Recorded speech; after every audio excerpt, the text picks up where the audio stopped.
জীবন, কাল। দেখতে গেলে এই তিনটি শব্দ একটি শব্দেরই সমার্থক শব্দ মনে হয়, কিন্তু এই শব্দগুলির অর্থ কি সমান? কখনোই নয়। হ্যাঁ, এই সময় চলতে থাকে, জীবন চলতে থাকে, কালচক্র চলতে থাকে।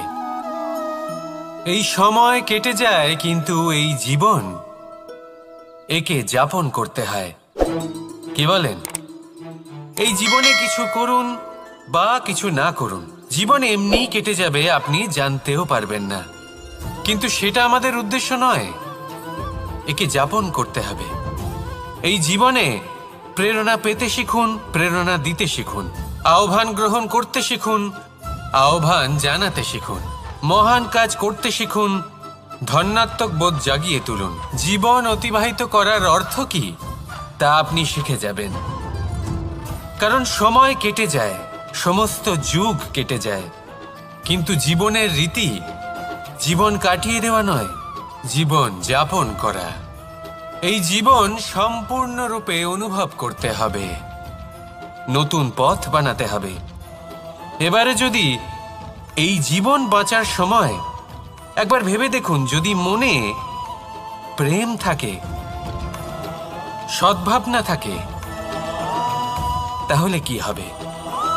এই জীবনকে বাঁচার অনুভূতিটাই অন্যরকম হয়ে যাবে, একটা আনন্দময় অনুভূতি লাভ করবেন। তাহলে এটাই করুন আর আমার সাথে ভালোবেসে বলুন, রাধা রাধা।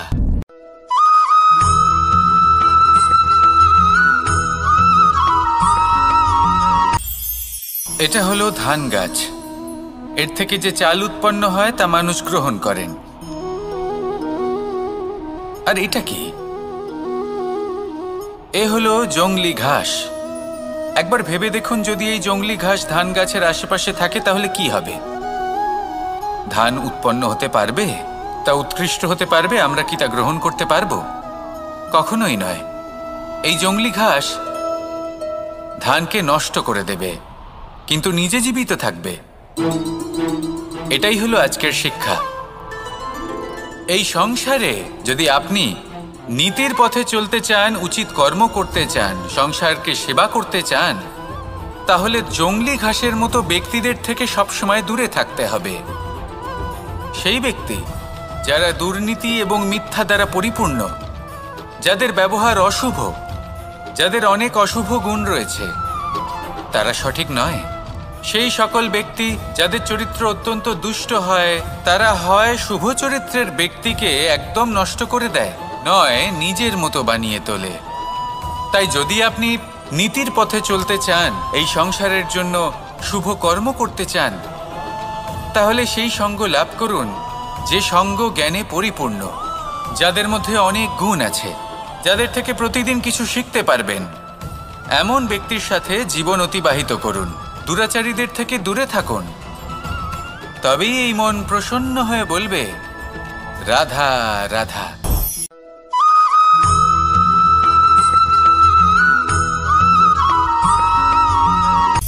সূচের শেষে একটি ছিদ্র থাকে, যার দ্বারা আমরা এই সুতো পরাতে পারি, আর তারপর সূচের সাহায্যে এই সুতো দিয়ে বস্ত্র সেলাই করা যায়। কিন্তু যদি সুতোটা সোজা করে ধরা না হয়, তাহলে সূচে কখনো এই সুতো পরানোই সম্ভব নয়। যদি এতে কোনো গিঁট পড়ে, তখন তা কখনোই এই ছিদ্র দ্বারা প্রবেশ করা সম্ভব নয়। ঠিক এইভাবেই যদি আপনি কারোর জীবনে প্রবেশ করতে চান, কারোর অন্তরে প্রবেশ করতে চান, তাহলে আপনাকেও সহজ থাকতে হবে। এতে কোনো গিঁট থাকলে চলবে না, অর্থাৎ মনে যাতে কোনো মালিন্য না থাকে, যেন কোনো কুচিন্তা না থাকে। যদি এসব থাকে, তাহলে আপনি কখনো কারোর জীবনে প্রবেশ করতে পারবেন না। আর যদি কোনোভাবে আপনি প্রবেশ করেও যান, তাহলে তার মনে ঘর করতে পারবেন না। নিজেকে এই সুতোর মতন করে তুলুন, সহজ। মনে যেন কোনো কুচিন্তা না থাকে, সবার প্রতি যেন সদ্ভাবনা থাকে, শুভ চিন্তা থাকে। এমনটা করতে থাকুন। এমন একটা দিন আসবে যেদিন এই সমস্ত সংসারের ব্যক্তির মনে আপনি বাস করবেন, আর তখন এই মন প্রসন্ন হয়ে বলবে, রাধা রাধা।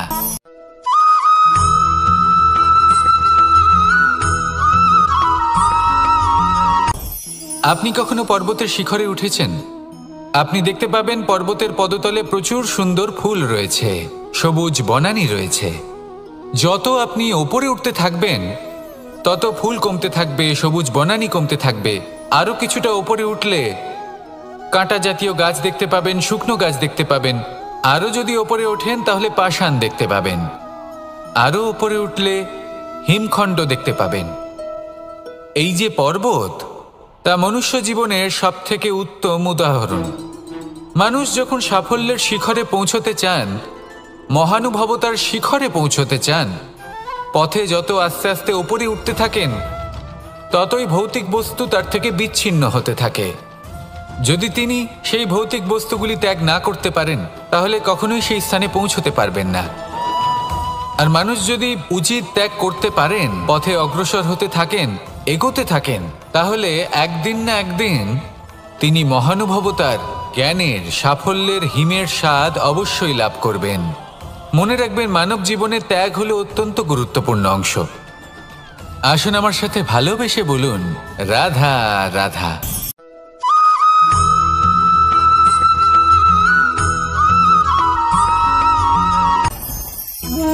ভোজন। এবার ভোজন সংগ্রহ করার জন্য মানুষ কি না করেন, সবসময় চেষ্টা করতে থাকেন। ফসল উৎপাদনের জন্য অনেক পরিশ্রম করতে থাকেন, কিন্তু অনেক সময় অনেক পরিশ্রম করার পরেও ফসল ভালো উৎপাদন হয় না। এর কারণ কি? কারণ হলো এটাই যে আপনি পরিশ্রম হয়তো অনেক করেছেন, কিন্তু আপনার নজর তো সেই বীজের দিকে ছিলই না যা আপনি রোপণ করেছেন। সেই জন্য সবসময় কোনো বীজ রোপণ করার আগে তাকে পরখ করে দেখুন, তা অত্যন্ত আবশ্যক। আর সেইভাবেই যখনই কোনো কর্মের প্রশ্ন আসে, তাহলে সেখানে শুধুমাত্র পরিশ্রম যথেষ্ট নয়। সেই কাজের প্রতি আপনার কর্তব্য কি, আপনার উদ্দেশ্য কি, সেটা জানা হলো অত্যন্ত গুরুত্বপূর্ণ। তাই কর্ম করুন, কিন্তু সেই কর্মের প্রতি আপনার যা উদ্দেশ্য তার মাহাত্ম্য বুঝতে চেষ্টা করুন। তাহলে আসুন আমার সাথে ভালোবেসে বলুন, রাধা রাধা।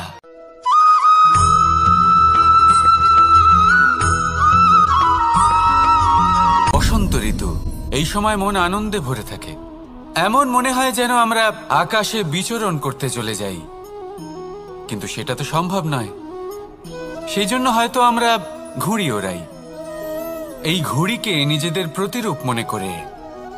এবার অনেক মানুষ আছেন যারা ঘুড়ি ওড়ান, কিন্তু এই কর্মের সারমর্ম কি সেটা কজন বুঝতে পারেন?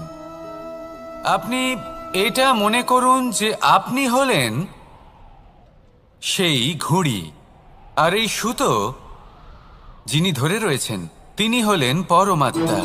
আর এই সুতো যেখান থেকে শুরু হয় সেই লাটাই হলো আমাদের কর্মচক্র। এবার আপনি নিজেই অনুমান করুন যে এই উড়ান কার ওপর নির্ভরশীল, পরমাত্মার ওপর আর আপনার কর্মের ওপর। যদি পরমাত্মা আপনার হাত ধরে থাকেন, আপনার সাথে থাকেন, যদি আপনি শুভ কর্ম করতে থাকেন, আপনি এই আকাশে উড়তে থাকবেন। কিন্তু কোথাও কোথাও যদি পরমাত্মার সাথে এই বন্ধন ছিন্ন হয়, আপনার কর্মচক্র খারাপ হয়ে যায় বা থেমে যায়, তাহলে আপনার এই ঘুড়ি কেটে যাবে আর দূরে কোনো গাছের ডালে গিয়ে আটকে যাবে।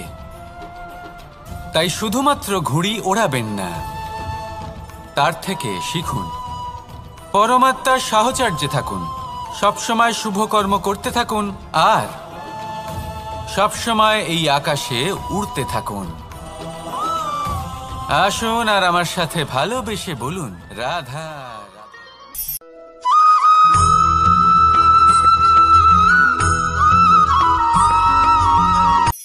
এই সংসারে সাফল্য লাভ করার জন্য জ্ঞানের প্রয়োজন হয়, পরিশ্রমের প্রয়োজন হয়, দৃঢ় নিষ্ঠার প্রয়োজন হয়, নিরন্তর চেষ্টা করা প্রয়োজনীয়।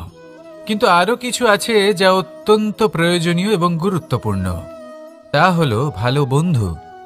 তাদের থাকা অত্যন্ত প্রয়োজনীয়। যদি ভালো বন্ধু থাকে তাহলে সময় এলে তারা ঢাল হয়ে আপনাকে সুরক্ষা করবেন। সময় এলে অস্ত্রের মতো শত্রুকে সংহারও করবেন। যদি তিনি জ্ঞানী হন, তাদের মধ্যে সদ্গুণ থাকে, তাহলে এই সব গুণ আপনার মধ্যেও প্রবেশ করবে। তাহলে সাফল্যের জন্য ভালো বন্ধু পাওয়া অত্যন্ত প্রয়োজনীয়। কিন্তু শুধু বন্ধু কেন, ভালো শত্রুও থাকা প্রয়োজনীয়। এবার আপনি ভাববেন এ আমি কি বললাম? যদি আপনার জীবনেও ভালো অর্থাৎ শক্তিশালী শত্রু থাকে, তাহলে আপনিও শক্তিশালী হতে থাকবেন। এই শত্রু আপনাকে প্রেরিত করবে আরো বেশি শক্তিশালী হয়ে ওঠার। কখনো কোনো হরিণকে দেখুন, তীব্র গতিতে দৌড়তে থাকে। কেন তীব্র গতিতে দৌড়য়? এই কারণে নয় যে কোথাও তার জন্য মধুর ঘাস অপেক্ষা করে রয়েছে, না। সে এই কারণে তীব্র গতিতে দৌড়য় কারণ সেটা না করলে তার পেছনে একটি সিংহ আছে যে ওকে নিজের ভোজন করে ফেলবে। তাই জীবনে বিপদ, সংকট এই সব কিছুও হলো অত্যন্ত গুরুত্বপূর্ণ। তার সম্মুখীন হতে শিখুন আর আমার সাথে ভালোবেসে বলুন, রাধা রাধা।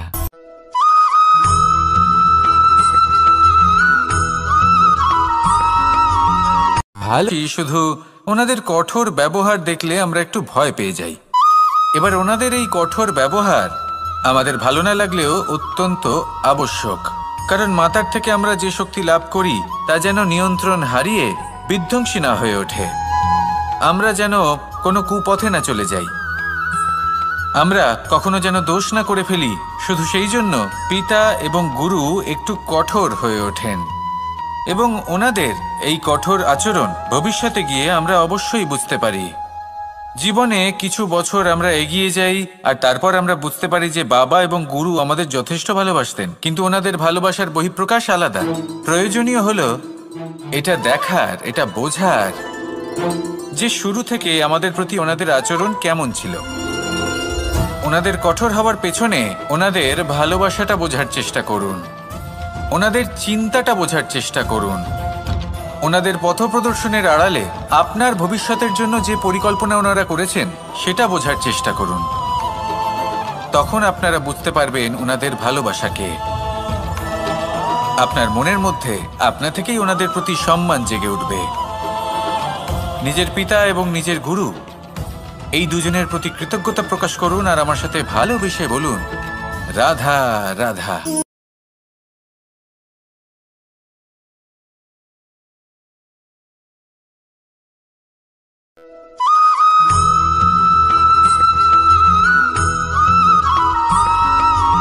কথায় আছে, প্রত্যেক পুত্র তার পিতার প্রতিচ্ছবি হয়, আর সমস্ত প্রতিচ্ছবি চায় যেন সে তার অস্তিত্ব প্রাপ্ত করতে পারে। পুত্র চায় সে যেন তার পিতার মতো হয় বা কখনো কখনো তার থেকেও শ্রেষ্ঠ হয়। সেটা কোনো অনুচিত ব্যাপার নয়। অনুচিত তখন হয় যখন পুত্র নিজের পিতার মতো হবার স্বপ্ন পূরণ করতে গিয়ে বা তার থেকেও শ্রেষ্ঠ হওয়ার স্বপ্ন পূরণে অনুচিত পথের আশ্রয় নেয়, কারণ তারপরে সে তার পিতার গুণগুলি আত্মসাৎ করতে চায় না।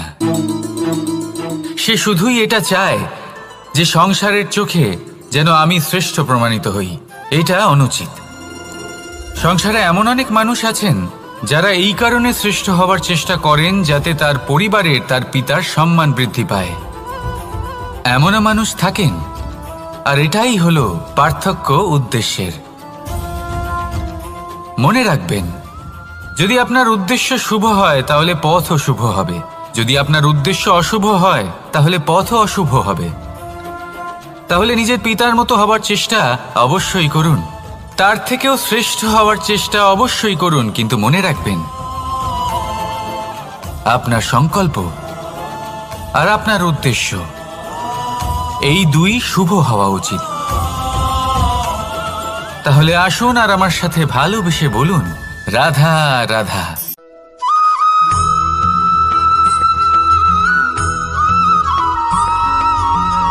আপনি কখনো কোনো বাজকে নিজের বাসা বানাতে দেখেছেন? এই বাজ যখনই কোনো বাসা বানায় তখন উঁচু গাছের ডালে বা কোনো পর্বতের শিখরে বাসা বানায়, অনেক উচ্চতায়, আর সেখানে তার সন্তানও জন্মগ্রহণ করে। যখন এই সন্তানেরা জন্মায় তখন এই বাজ খুবই ভালোবেসে এবং খুব সাবধানে এদের পালন পোষণ করে, নিজের ঠোঁট দিয়ে তাদের ঠোঁটে খাবার পরিবেশন করে। কিন্তু যেই সেই সন্তানেরা হৃষ্টপুষ্ট হয়ে যায় এবং সেই কথা বাজ নিজে বুঝতে পেরে যায়, সেই বাজ নিজেই সেই বাসা ছিন্ন ভিন্ন করে দেয়। সেই সন্তান যাদের সবেমাত্র ডানা গজিয়েছে, কিভাবে উড়তে হয় তারা জানে না, সেই সন্তানগুলিকে উচ্চতা থেকে ঠেলে দেয়। সেই সন্তান প্রথমে ভয়ভীত হয়ে যায়। তারা সামনে মৃত্যুকে দেখতে পেয়ে ভয়ের কারণে তাদের ডানা ঝাপটাতে থাকে, আর সেই প্রক্রিয়াতেই সেই সন্তানগুলি উড়তে শুরু করে দেয়। এবার এই ঘটনায় আমরা কি শিক্ষা পেতে পারি? এটাই, যদি আপনি মাতা পিতা হন তাহলে নিজের সন্তানকে অবশ্যই স্নেহ করুন, কিন্তু তাদেরকে নিজের আঁচলের তলায় বেঁধে রাখবেন না। যদি আপনি চান আপনার সন্তান জীবনে উন্নতি করুক, তাহলে নিজের মুঠো থেকে তাদের স্বতন্ত্র করে দিন, এই সংসারে সংঘর্ষ করতে দিন। সেই সন্তান নিজেই বুঝতে পারবে যে জন্মের সময় পাওয়া ডানা কি করে ব্যবহার করতে হয়। আর আপনার চোখের সামনে আপনার সন্তান এই আকাশে উড়তে থাকবে। তাহলে আসুন আমার সাথে ভালোবেসে বলুন, রাধা রাধা।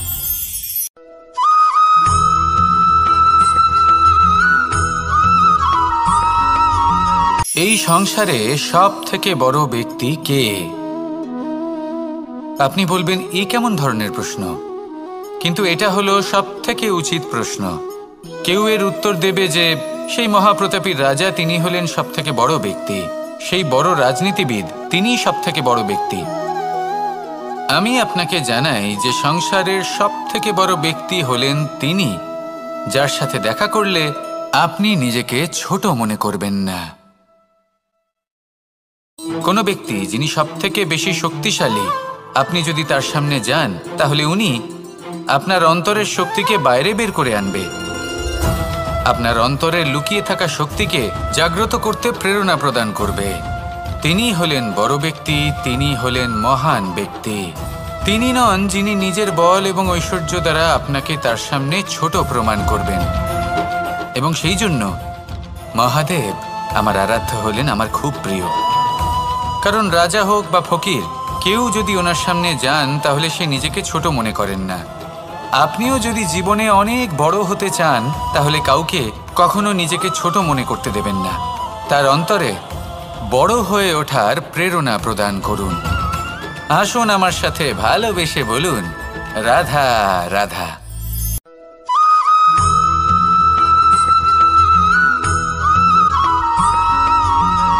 পুরুষার্থ। শাস্ত্রে 4 ধরনের পুরুষার্থের কথা বলা হয়েছে। প্রথম হলো ধর্ম। আপনি কি জানেন এই ধর্ম আসলে কি? আপনার কি মনে হয় ধর্ম আসলে কি? কোনো বিশেষ ঈশ্বরকে মানাই কি ধর্ম বলা হয়? নাকি কোনো বিশেষ রীতি পালন করাই হলো ধর্ম? নাকি কোনো বিশেষ সাহিত্যকে সর্বশ্রেষ্ঠ মনে করাই হলো ধর্ম? না, ধর্ম হলো সেটা যাকে ধারণ করা যেতে পারে। আর ধারণ শুধু সেটাই করা যায় যা পবিত্র।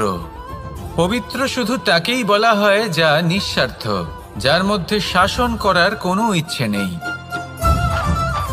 যা সরলভাবেই প্রবাহমান, জল এবং বায়ুর মতো। যখন কোনো ব্যক্তি ধর্মকে ধারণ করেন এবং সেই ধর্ম সেই ব্যক্তিকে রক্ষা করে, তখন তাকে ধর্ম বলা হয়। ধর্ম যা রক্ষা করে অহংকার থেকে, খারাপ চিন্তার হাত থেকে। সেই জন্য পুরুষার্থ গড়ে তোলার আগে, ধর্ম পালন করার আগে ধর্মের প্রকৃত অর্থ কি সেটা বুঝে নিন। এটা জেনে রাখুন যে সমস্ত ধর্মের আধার, সমস্ত ধর্মের ভিত শুধুমাত্র ভালোবাসা। আসুন আর এই ভালোবাসার সাথেই বলুন, রাধা রাধা।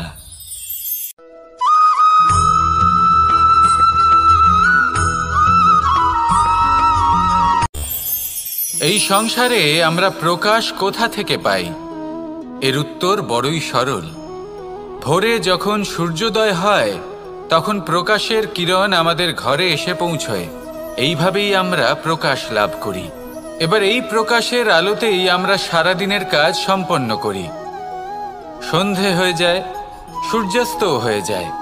আর আমাদের ঘর যাতে অন্ধকার না হয় তার জন্য আমরা একটা প্রদীপ প্রজ্বলিত করি। এটাই ঘটে আমাদের জীবনেও। এবার প্রবাহমান আয়ুর সাথে আমরা আমাদের অন্তরে যদি একটা প্রদীপ প্রজ্বলিত করে নিই, তাহলে বিষয়টাই অন্যরকম হবে।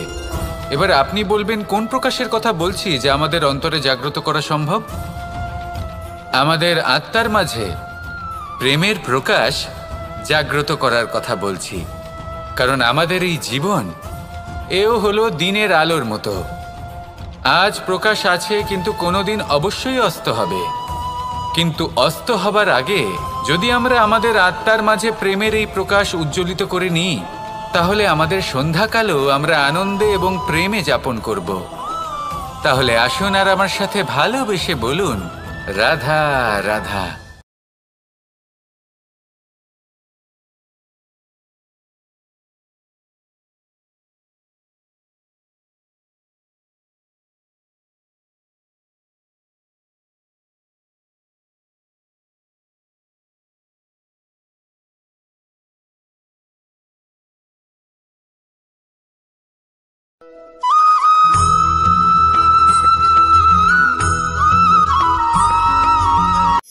সংসারে আমাদের জীবনে যখন কোনো সুখ বা দুঃখ আসে, তার জন্য আমরা কাউকে না কাউকে অবশ্যই দায়ী করে থাকি, তাই না? এই ব্যক্তি আমাদের সাথে এরকম কাজ করেছেন, তাই আমার সাথে এমন হলো। ওই ব্যক্তি যদি এমনটা না করতেন, তাহলে আজ আমি ওই স্থানে পৌঁছতে পারতাম। সবই আপনার দৃষ্টিভঙ্গির ওপর নির্ভরশীল। আর যদি আপনার দৃষ্টিভঙ্গি এমন হয়, তাহলে তা অনুচিত। সত্যি কথা বলতে এই সংসারে ভিন্ন ভিন্ন ধরনের মানুষ আছে। এটা আপনার ওপর নির্ভর করছে কিভাবে তাদের স্বাগত জানাবেন। একবার ভাবুন, আমি আমার দুটো হাত সামনে নিয়ে এলাম, দুটো মুঠো খুলে দিলাম। দুই প্রকারের মানুষ আসবেন, কিছু না কিছু দিয়ে যাবেন। এই মুঠো যদি আমি বন্ধ করে দিই, তাহলে না কেউ আমাকে কিছু দিতে পারবে, না আমার কিছু যাবে আসবে। নিশ্চয়ই বুঝতে পারছেন এই দুই ধরনের ব্যক্তি কারা এবং তারা কি দিয়ে যান। আমি যদি নিজের মুঠো খুলে দিই, তাহলে কিছু ভালো মানুষ আসবেন, আমাকে আনন্দ, সন্তুষ্টি, জ্ঞান প্রদান করে যাবেন, ভালো অভিজ্ঞতা দিয়ে যাবেন। কোনো খারাপ ব্যক্তি যদি আসেন, তাহলে তিনিও খারাপ অভিজ্ঞতা দেবেন, যার থেকে আমি শিক্ষা লাভ করব। এই সব কিছু আমি লাভ করতে পারি। মুঠো যদি বন্ধ করে রাখি, তাহলে আমি কিছুই পাবো না। দেখুন, এই সংসারে প্রত্যেকের জীবনে এইরকম। প্রত্যেকের জীবনে সবকিছুই আছে, ভালো খারাপ দুই মানুষই আছে। ভালো অভিজ্ঞতা আছে, খারাপ অভিজ্ঞতা আছে। নির্ভর করছে আপনার ওপর যে আপনি কি করবেন। এনাদের স্বাগত কিভাবে জানাবেন, কার থেকে কি বুঝবেন, কি শিখতে পারবেন, আর কোন দৃষ্টিভঙ্গি নিয়ে অগ্রসর হবেন। এটাই নির্ধারণ করবে যে আপনার জীবন কেমন হবে। আসুন আমার সাথে ভালোবেসে বলুন, রাধা রাধা।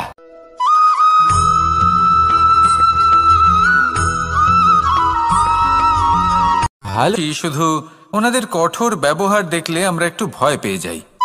এবার ওনাদের এই কঠোর ব্যবহার আমাদের ভালো না লাগলেও অত্যন্ত আবশ্যক।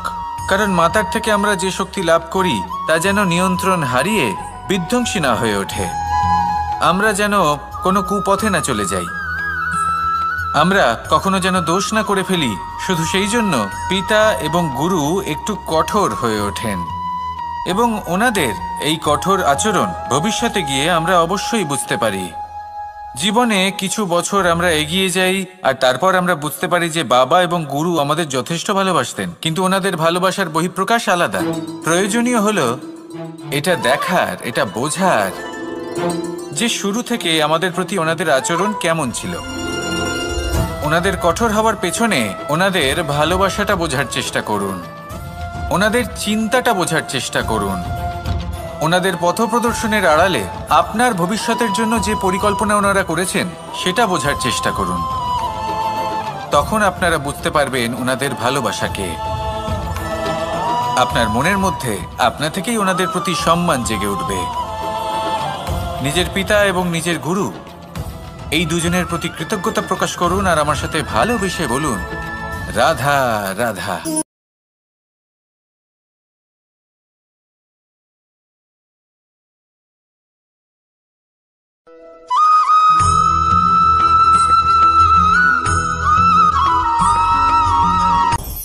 আপনি কখনো পর্বতের শিখরে উঠেছেন?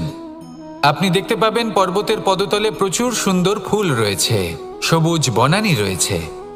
যত আপনি ওপরে উঠতে থাকবেন তত ফুল কমতে থাকবে, সবুজ বনানী কমতে থাকবে। আরও কিছুটা ওপরে উঠলে কাঁটা জাতীয় গাছ দেখতে পাবেন, শুকনো গাছ দেখতে পাবেন। আরও যদি ওপরে ওঠেন তাহলে পাষাণ দেখতে পাবেন। আরও ওপরে উঠলে হিমখণ্ড দেখতে পাবেন। এই যে পর্বত, তা মনুষ্য জীবনের সবথেকে উত্তম উদাহরণ। মানুষ যখন সাফল্যের শিখরে পৌঁছতে চান, মহানুভবতার শিখরে পৌঁছতে চান, পথে যত আস্তে আস্তে উপরে উঠতে থাকেন ততই ভৌতিক বস্তু তার থেকে বিচ্ছিন্ন হতে থাকে। যদি তিনি সেই ভৌতিক বস্তুগুলি ত্যাগ না করতে পারেন তাহলে কখনোই সেই স্থানে পৌঁছতে পারবেন না। আর মানুষ যদি উচিত ত্যাগ করতে পারেন, পথে অগ্রসর হতে থাকেন, এগোতে থাকেন, তাহলে একদিন না একদিন তিনি মহানুভবতার, জ্ঞানের, সাফল্যের হিমের স্বাদ অবশ্যই লাভ করবেন। মনে রাখবেন, মানব জীবনে ত্যাগ হলো অত্যন্ত গুরুত্বপূর্ণ অংশ। আসুন আমার সাথে ভালোবেসে বলুন, রাধা রাধা।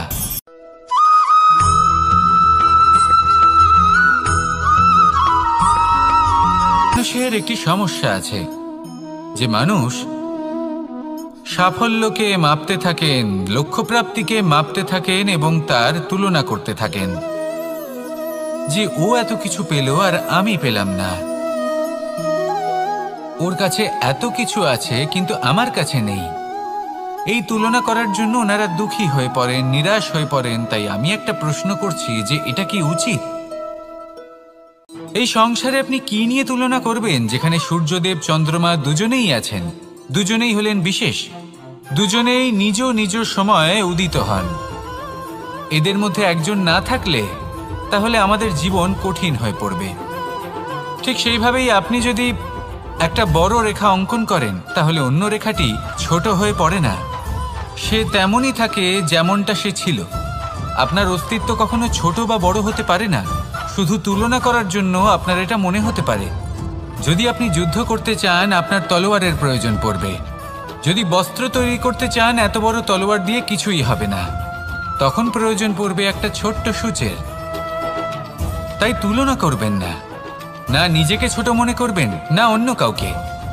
সবার সাথে সহযোগিতা করুন, আর যদি তুলনা করতেই হয় নিজের সাথে করুন, যে কাল আমি কেমন ব্যক্তি ছিলাম, আজ কি তার থেকে শ্রেষ্ঠ হয়ে উঠতে পেরেছি। ভেবে দেখুন ভবিষ্যতে গিয়ে আপনি কতটা শ্রেষ্ঠ ব্যক্তি হতে পারেন। আসুন আমার সাথে ভালোবেসে বলুন, রাধা রাধা।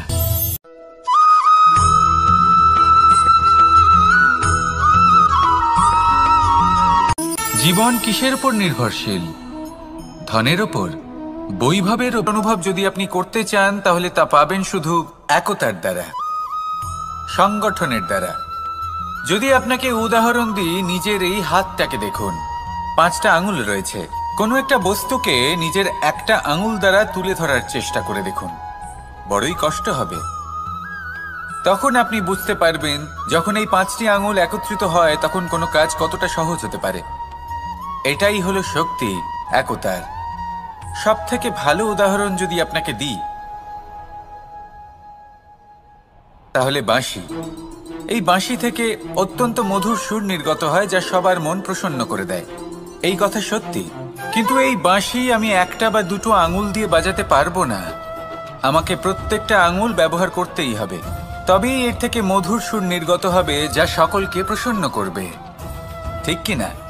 ঠিক এইভাবেই যদি আপনি চান যে আপনার জীবনরূপী বাঁশি থেকেও মধুর সুর নির্গত হোক বা সবার মনকে প্রসন্ন করে তুলুক, তাহলে আপনাকেও জীবনে একতা নিয়ে আসতেই হবে। আপনি একাও কর্ম করতে পারেন, পথ চলতেও পারেন, সামনেও এগোতে পারেন, সাফল্যও লাভ করতে পারেন।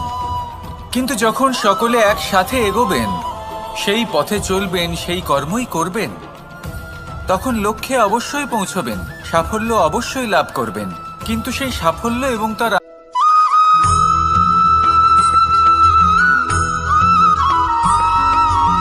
কখনো কখনো আমরা ভাবি যে কোনো ব্যক্তি যিনি ধর্মের পথে চলেছেন, যদি তার দ্বারা কোনো ভুল হয়ে থাকে তাহলে নিয়তি তাকে সেই মুহূর্তেই কঠোর শাস্তি দেন।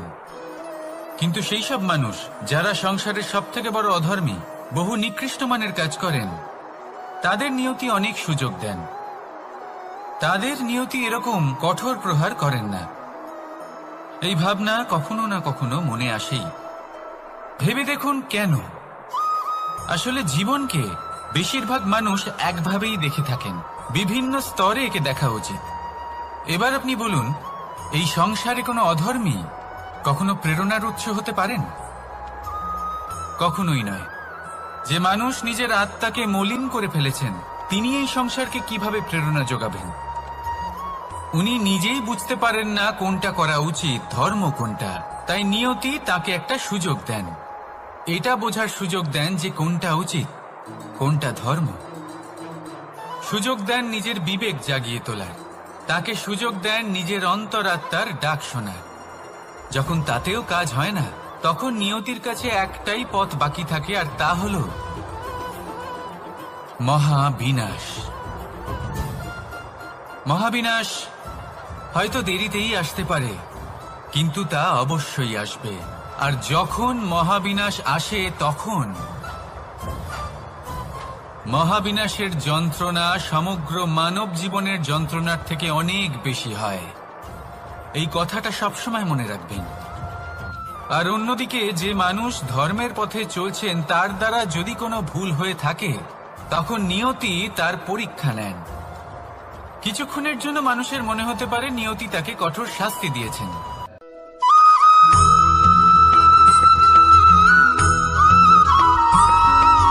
প্রত্যেক মানুষ নিজের জীবনে হীরক তথা হিরে এবং দর্পণ এই দুই দেখেছেন।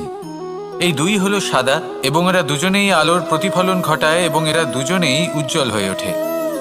আপনি হয়তো মনে মনে ভাবছেন যে এটা কি ধরনের তুলনা করছি। একটা হিরে তো রত্ন, তার মূল্য দর্পণের থেকে অনেক গুণ বেশি। কিন্তু হিরে থাকাতে দর্পণের মূল্য কিন্তু কোনো অংশে কমে যায় না, তাই না? মানুষ যখন হিরে নিজের হাতে নেয়, তখন সবার আগে কি খোঁজে? দর্পণ, যাতে তার মধ্যে দিয়ে দেখে সে বুঝতে পারে যে সেই হিরে আদৌ তার শোভাবর্ধন করছে কিনা, তাকে ভালো দেখাচ্ছে কিনা, প্রসাধনের জন্য সেটা ব্যবহার করা ঠিক হবে কিনা। অর্থাৎ হীরের উপস্থিতিতে দর্পণের গুরুত্ব কম হলো না, দর্পণের কারণে হীরের মূল্য বোঝা গেল। আমাদের জীবনেও ঠিক এরকমই ঘটে। আপনারা যদি সংসারে নিজের আশেপাশে দেখেন, এমন অনেক মানুষ দেখতে পাবেন যারা নিজেদের ক্ষেত্রে মহান স্থানে পৌঁছেছেন, নিপুণ এবং শ্রেষ্ঠ হয়েছেন। আর তাদের মধ্যে আপনার নিজের মনে হয় যেন আপনি হলেন দর্পণ। নিজেকে ছোট মনে করবেন না। আপনার মূল্য কম হচ্ছে না, আপনার নিজস্ব মূল্য আছে। আর যদি আপনার অস্তিত্ব না থাকে, তাহলে ওনাদের অস্তিত্বের মূল্য সংসার বুঝতেই পারবে না।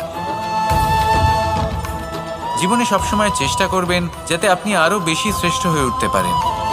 আপনি নিজে যে স্থানে আছেন সেটাকে ছোট মনে করবেন না, তারও নিজস্ব একটা মূল্য আছে।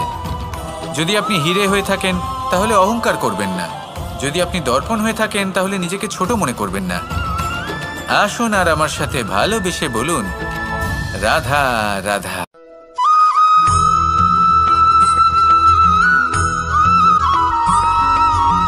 পঞ্চতত্ত্বের মধ্যে দ্বিতীয় তত্ত্ব হল ধরণী, ভূমি, যাকে আমরা ধরণী মাতা বলি। এই ধরণী ধৈর্য ধারণ করে, আর এর ওপরেই আমাদের সমগ্র সংসার নির্ভরশীল। কারণ এই ভূমি সহ্য ক্ষমতা রাখে, এর সহ্য ক্ষমতা হল অপরিসীম।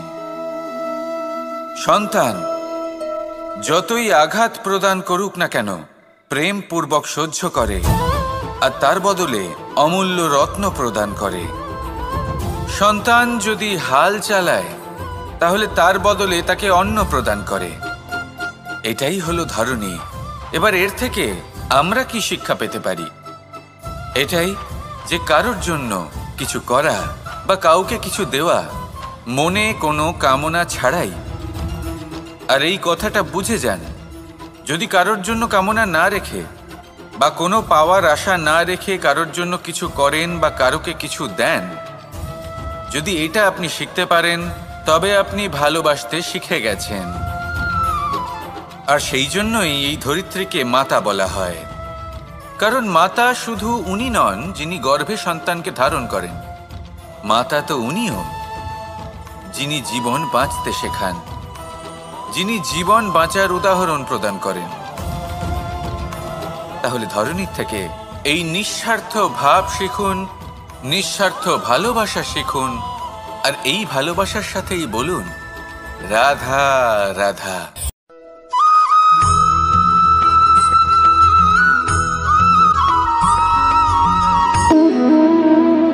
সম্পর্ক হলো আমাদের জীবনের একটি আধার। কিছু সম্পর্ক এমন যা আমরা জন্মসূত্রে লাভ করি, যেমন পরিবার, মা বাবা। কিছু সম্পর্ক আছে যা আমরা জীবনে অর্জন করে থাকি, তা সে প্রেমের হোক, স্নেহের হোক বা বন্ধুত্বের। এই সকল সম্পর্ক লাভ করার বা গড়ে তোলার 5টি ধাপ রয়েছে। প্রথম ধাপ, কোনো ব্যক্তির সাথে আলাপ হওয়া, তার সাথে কথা বলা বা তাকে দেখা।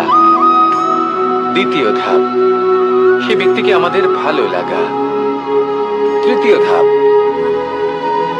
আমাদের এটা চাইতে শুরু করা যে জীবনে এই ব্যক্তি যেন আমাদের বন্ধু হন, আমাদের জীবনে থাকেন, বা আমাদের কাউকে ভালোবেসে ফেলা। আর এটা আমাদের ভাবা বা চাওয়া যে সেই ব্যক্তি যেন আজীবন আমার সাথে থাকেন, আমার জীবনে আমার সাথী হয়ে।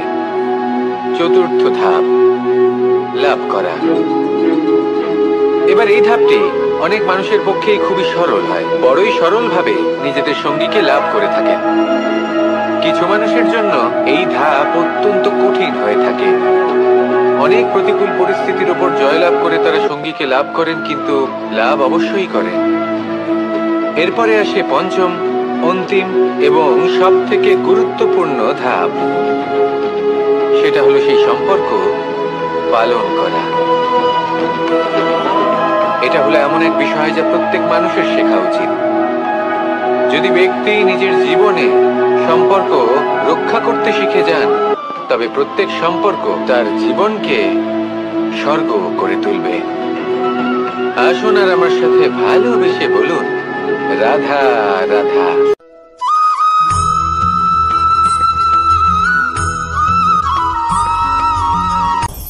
আপনি কখনো পর্বতের শিখরে উঠেছেন? আপনি দেখতে পাবেন পর্বতের পদতলে প্রচুর সুন্দর ফুল রয়েছে, সবুজ বনানী রয়েছে। যত আপনি ওপরে উঠতে থাকবেন তত ফুল কমতে থাকবে, সবুজ বনানী কমতে থাকবে। আরও কিছুটা ওপরে উঠলে কাঁটা জাতীয় গাছ দেখতে পাবেন, শুকনো গাছ দেখতে পাবেন। আরও যদি ওপরে ওঠেন তাহলে পাষাণ দেখতে পাবেন। আরও ওপরে উঠলে হিমখণ্ড দেখতে পাবেন।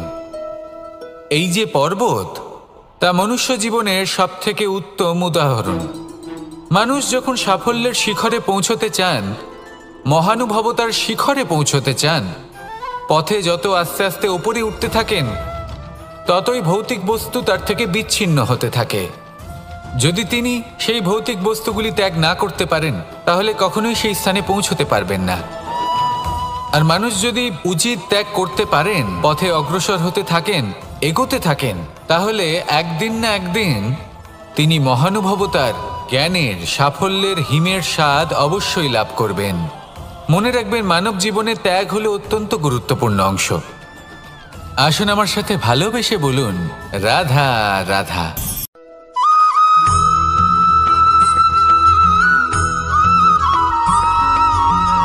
মানুষের মানসিকতা এমন হয় যে সে যতটা করে আশা করে যে তার থেকে অনেক বেশি তার বদলে সে পাবে।